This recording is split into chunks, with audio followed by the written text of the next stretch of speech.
Assalamualaikum warahmatullahi wabarakatuh. Selamat malam Sobat Kepo. Kita kembali lagi di Ngobrol bareng Gus Miftah Los Rarewe.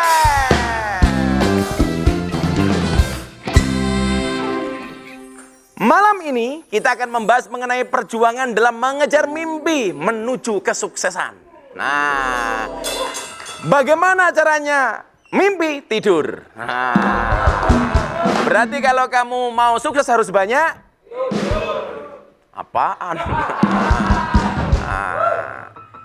Dikatakan dalam kitab Hikam yang ditulis oleh Ibnu Athaillah As-Sakandari, ar-raja'u ma qaranau amalun wa illa fahuwa umniyatun, yang artinya akan diterjemahkan oleh si Roy. Oh, Roy kebalik. Apa artinya tuh? Artinya tahu nggak? Nggak tahu? Oh, sama. Jadi ada dua kalimat. Yang pertama adalah harapan, yang kedua adalah angan-angan. Apa bedanya ar-roja atau harapan dan tamanni atau angan-angan? Yang namanya harapan itu adalah satu keinginan dan cita-cita yang dilakukan dengan amal, usaha, dan ikhtiar untuk mencapainya.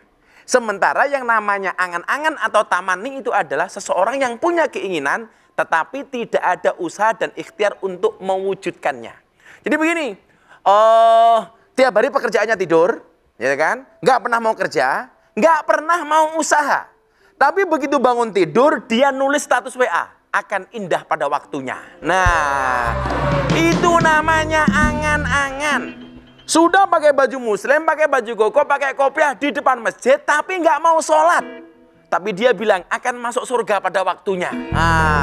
Nggak pernah ibadah, nggak pernah sholat, nggak pernah sedekah, kok pengen masuk surga? Pertanyaannya, emang kamu punya orang dalam? Maka, bagaimana kemudian kita merealisasikan mimpi-mimpi itu? Salah satunya adalah dengan cara husnut tadbir nisful ma'isah. Bagus perencanaan merupakan separuh dari kehidupan. Makanya apa? Kalau kemudian kita punya cita-cita, direncanakan dengan matang. Caranya gimana? Kutulis apa yang kulakukan dan kulakukan apa yang kutulis. Jadi hidupmu itu terprogram, tidak asal-asalan. Ini loh, rambutmu saja asal-asalan. Itu model apaan? Rambutmu keren begini dong. Kalau kita pengen merealisasikan mimpi itu adalah kita buat perencanaan-perencanaan. Ingat, masa depan adalah milik siapa yang percaya pada keindahan mimpi mereka. Wow. Tapi kalau dia tidur, mimpi dia nggak mau bangun. Kenapa? Karena mimpinya lebih indah daripada kenyataannya. Gus Miftah mengatakan apa? Bermimpilah dalam hidup, jangan hidup dalam mimpi. Wow, beda nggak? Beda. Bermimpilah dalam hidup. Dalam kehidupan kita punya banyak mimpi-mimpi. Tapi jangan hanya hidup dalam mimpi. Maka ingat, ketika kamu fokus pada masalahmu, kamu tak akan mendapatkan solusi. Tapi fokus pada Tuhan, Dia yang akan memberimu solusi. Maka Gus Miftah sering mengatakan apa? Ketika Allah memberikan masalah kepada kamu yang berat, Allah tidak memerintahkanmu untuk mencari jalan keluar hingga penat. Tetapi Allah memerintahkanmu untuk sabar dan sholat. Nah, sesuai dengan tema kita malam ini, mengejar mimpi. Kali ini, kita kedatangan bintang tamu yang fenomenal. Fenomenal. Yang sensasional. Dan spesial. Kenapa? Karena pakai telur 2. Penasaran siapa dia? Langsung saja kita panggilkan Jeremy Tati.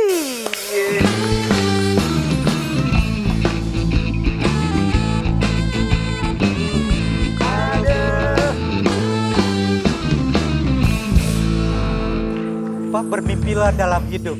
Kenapa? Bermimpilah dalam hidup. Bermimpilah dalam hidup, jangan hidup dalam mimpi. Betul sekali. Dan itu yang aku lakukan. Wow. Dari kecil aku udah mimpi, banyak mimpi. Mimpinya apa? Biasa. Malik Mas Remi. Aduh. Luar biasa ya. Baru kali ini ada bintang tamu, celananya sama dengan kursi saya. Saya jadi ingat kondangan kan, pakai batik.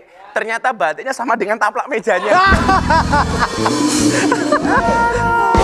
Mas Jeremy apa kabar? Kabarku sehat. Sehat banget ya? Sehat. Kenapa tanya sehat apa enggak? Soalnya dengar-dengar kemarin sempat was-was, kayaknya punya riwayat penyakit jantung katanya mas. Ya biasa kalau lihat yang cakep-cakep gue jantungan. Oh.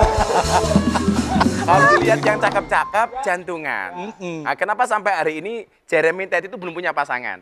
Siapa yang bilang? Jawabannya sederhana. Karena Jeremy ini seperti pisang. Apa? Punya jantung tapi nggak punya hati. Beneran mas kena jantung? Ada riwayat jantung? Ya kalau gak punya jantung gak bisa hidup. Riwayat penyakitnya? Oh, sudah lama itu. Oh sudah lama. Saya kan dulu kan atlet. Oh atlet apa mas? Tenis lapangan. Masa? Oh banget, saya 17 tahun. Sparring partner saya itu rata-rata bupati, gubernur, jenderal-jenderal. Itu di lapangan atau di mana? Tergantung. Nggak serius di tenis Oh, court. serius, terus? Saya dulu hobi main tenis, Uh-uh. sekitar 17-18 tahun dan itu rutin. Rutinnya? Nah akhirnya dampaknya ke jantung. Ternyata orang olahraga yang berlebihan itu tuh berisiko tinggi dan harus ngecek pembuluh darah. Oke. Ternyata ada penyumbatan. Nah penyumbatan itu harus Artinya penyumbatan apapun nggak bagus ya? Betul, tersumbat tuh nggak enak. Arahnya kemana gitu loh? Ngomong penyumbatan apapun kok nggak bagus, tapi nggak sempat pasang ring ya? Sudah 3. Udah 3? Wow. Jadi ring 1, Istana dan sekitarnya, ring 2 udah sampai Semanggi, Sarina, ring 3 aku udah sampai. Terus kemudian juga ada penyekatan berarti ya? Oh. Emang jantung apa PPKM? Berarti sekarang pola hidupnya berubah dong setelah kemudian kena penyakit seperti itu? Iya pastinya.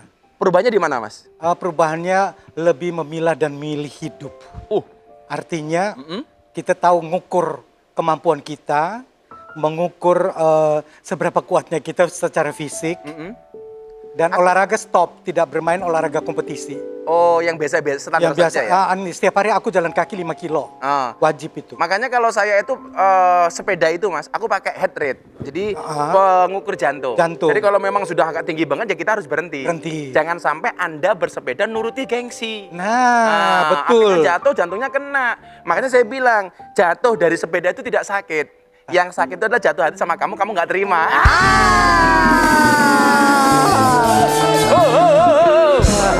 Berarti masih rutin kontrol ke dokter?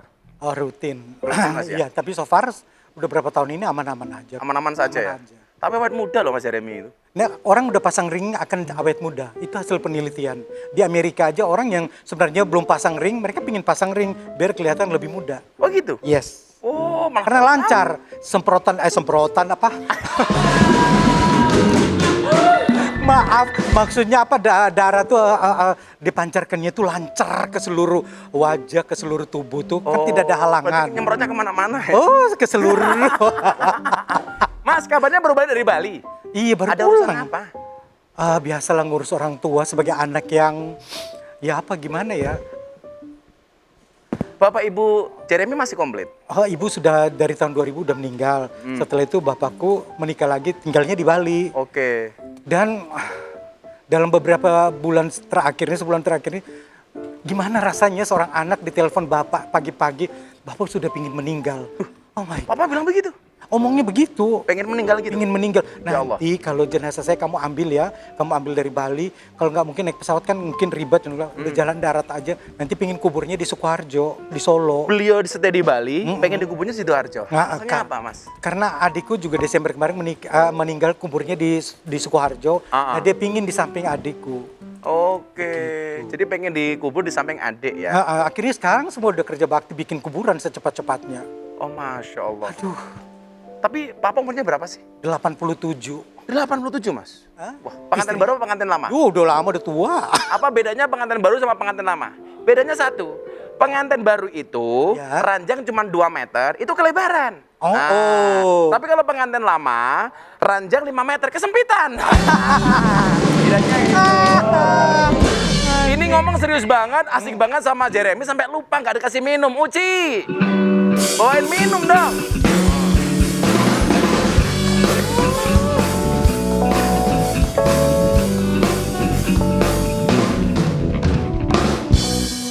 Waduh, minumnya datang. Assalamualaikum. Salam. Ya ampun Mas Jeremy, Iya. makin kesini kok tambah awet muda aja sih. Saya itu kata dokter kena penyakit gula, Mas. Oh gitu. Tapi numpuk di muka. Oh. Aduh. Ini minumnya Apa apa? kabar Uci? Alhamdulillah. Uci kenal sama Jeremy? Oh Karena kenal satu program. Pernah satu program? Iya, Nggak Bang. dibayar, nggak ditayang.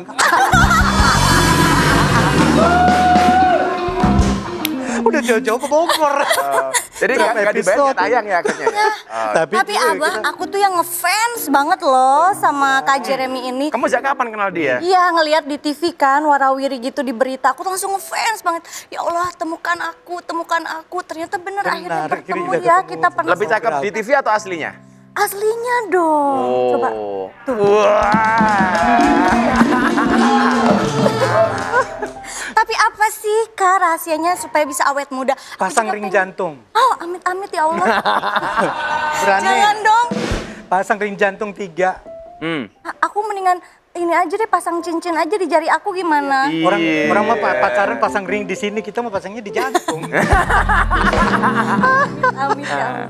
Mas, bagi-bagi dong rahasianya awet muda. Iya tipsnya ya. Aku ya, kalau dibilang buat awet muda, mungkin karena saya dari kecil sudah hobi olahraga. Saya punya gaya hidup sehat. Udah gaya hidup sehat aja sakit. Sudah hidup saja masih sakit. Masih sakit. Apalagi hidupnya ngasal ya. Parah. Kalau Jeremy sendiri soal makan macam-macam banyak pantangan gak sih? Enggak. Enggak ya? Aku kan darah O, pemakan segala. Oh, makan segala. Kalau darah B Darah B biasa agak susah. susah ya, makanya aku nggak gede-gede. Kalau darah O tuh kan mulutnya ke tempat sampah apa aja masuk. Itu yang makanya gampang sakit. Karena memang kadang-kadang penyakit itu justru awalnya dari makanan. Nah, dari makanan. Termasuk orang yang makan asam urat, asam emping nggak boleh dan lain sebagainya. Ada kena penyakit asam urat? Tak kasih obatnya. Kalau kalian kena penyakit asam urat, obatnya adalah gula batu. Nah, gulanya Diapain? dikasihkan asamnya, Ya Allah. batunya untuk mukuli uratnya. Nah. Tapi memang di era modern hari ini, Yes. cakep itu karena 3 hal. Apa itu? Dari sananya, Ah. dari dananya, dan dari kameranya. Betul. Makanya cantik itu relatif. Betul. Foto, cantik itu relatif, editing dan filter itu alternatif. Abah, berarti kalau jelek itu mutlak ya? Oh, kalau jelek mutlak. Ini nggak ada yang jelek kok ini. Cuman wajahnya rata-rata lah. Kalau tips-tipsnya deh, supaya kita juga ikutan sehat dan awet muda kayak Jeremy nih. Apa ya, kalau aku tuh rutin ya, udah berapa 6-7 tahun terakhir ini, setiap hari harus jalan kaki 5 km. Setiap hari jalan kaki 5 km itu 5 wajib. kilometer. Iya, Wow. minimal itu. Bisa sampai 7 kilo. Kalau aku di Bali, Every day, Mas. setiap hari. Minimal 1 jam dapat 5 km. Lari apa jalan? Jalan cepat. Oke, saya lebih sepakat, Mas. Saya lebih suka memilih olahraga jalan daripada lari. Iya, Kenapa? lari. Karena hidup itu tentang perjalanan, bukan tentang pelarian. Nah, Sobat Kepo kan tahu nih, image seorang Jeremy itu sudah lekat sebagai pembawa berita. Dan sekarang justru terjun ke dunia entertain, ya kan? Pertanyaannya adalah, kenapa sih Mas kok pilih jadi artis? Kenapa nggak bawa berita terus? Kita kangen loh dengan gayanya Jeremy tadi. Pemirsa, ya. Kenapa kok jadi artis? Emang nggak enak jadi pembawa berita? Iya, karena masa sampai kakek-kakek sampai pensiun masa jadi penyiar berita, jadi reporter. Kita harus melakukan sebuah loncatan dalam hidup. Oke. Kalau ada kesempatan, ada momen itu, kita ambil. Oke. Itu menjadi tukang gendang terus sampai kakek-kakek. Enggak kan? Iya, besok jadi tukang apa? Tukang kebon, apa tukang apa gitu. Jangan tukang gendang terus, Bang. Atau peningkatan dong. Dari tukang kebon jadi tukang cuci jemuran. Kan meningkat. Dan ternyata dengan dunia artis hari ini, Jeremy nyaman. Aku awalnya sih nggak nyaman. Awalnya ya? Karena mentalku belum siap. Bagaimana dibully orang, di netizen caci maki, sumpah serapah dan Sosokan pengancaman. lo gitu ya. pernah sampai 2 tahun pernah dimaki-maki tiap hari gitu loh. Gue salah apa? Malu kenal juga enggak. Apalagi job gak dibayar ya, pernah ya. Gue mau jalan belok kiri, belok kanan, kan nih jalan gue. Selama tidak senggol Anda, tidak colek Anda, Tapi jangan ganggu Jeremy hidup saya. cuek-cuek ya. Gue mau cuek aja. Bener mas, saya mengatakan begini, ketika ada orang lain ngomongin yang negatif tentang kita, itu hanya sampai ke telinga kita. Betul. Kalau kamu sakit hati, yang salah kamu. Kenapa? Karena kamulah yang memindahkan kalimat itu dari telinga ke dalam hati. Betul Nah, sekali. jadi santai saja itu loh. Nah, kepikir nggak pengen balik lagi menjadi pembawa berita? Itu kan apa ya, cita-cita dari aku masih kecil, masih SMP. Aku tuh dari kecil udah lihat TVRI itu masih hitam putih. Hitam putih dan kecil itu, lagi ya. Dari kecil, TV kecil nontonnya di tetangga lagi. Dan itu pingin banget jadi penyiar berita itu dari kecil. Karena lihat, gimana ya jadi reporter, bisa jalan dengan presiden, wawancara di atas pesawat, makan di hotel bintang 5, makan dengan presiden di dalam pesawat, terus pulang besok bikin berita, siarannya lagi berita yang liput di berbagai tempat gitu. Itu sebuah kepuasan dan akhirnya terjawabnya, akhirnya aku bisa melakukan itu semua. Luar biasa ya. Nah, Sobat Kepo, pasti pada penasaran kan bagaimana cerita di balik kesuksesan seorang Jeremy Teti sebagai pembawa berita yang sangat terkenal. Makanya, jangan kemana-mana, tetap di Ngobrol bareng Gus Miftah.